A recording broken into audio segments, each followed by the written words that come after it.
Are you a perceptive person? Are you perceptive of other people's feelings, mood swings, moods? Here's a short Bible story that shows the importance of being perceptive.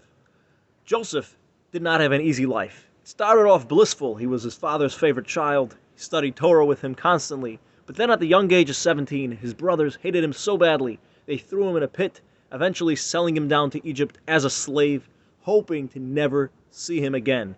He was purchased by the Pharaoh's royal butcher, Potiphar. He purchased Joseph as a private slave. Potiphar, when realizing how talented, how godly, how honest Joseph was, he made him in charge of his house. He liked Joseph. Things started looking up for Joseph again. But not for long, because Potiphar's wife also liked Joseph a little too much. She tried to seduce him into having an affair with her.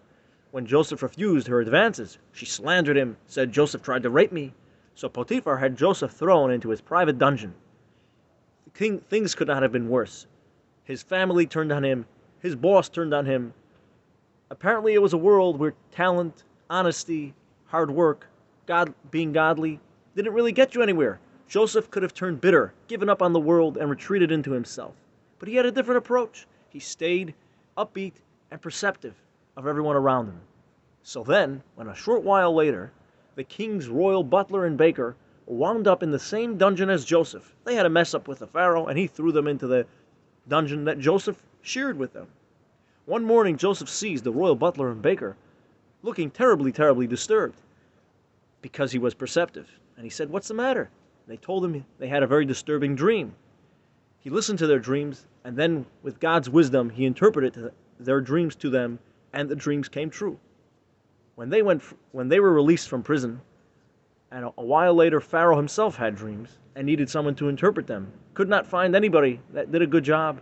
They told Pharaoh they remembered in prison there was a fantastic dream interpreter as Joseph.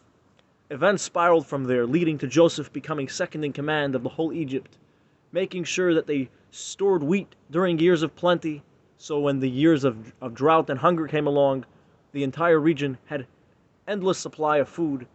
Joseph brought tremendous blessing to the whole region and eventually was a blessing to his family. He brought them to live with him in Egypt, where they lived in prosperity and in peace, all because no matter what was going on in Joseph's life, he remained perceptive of the people around him, making sure everyone was in a good mood, and if they weren't, did his best to make sure they were back in a good mood.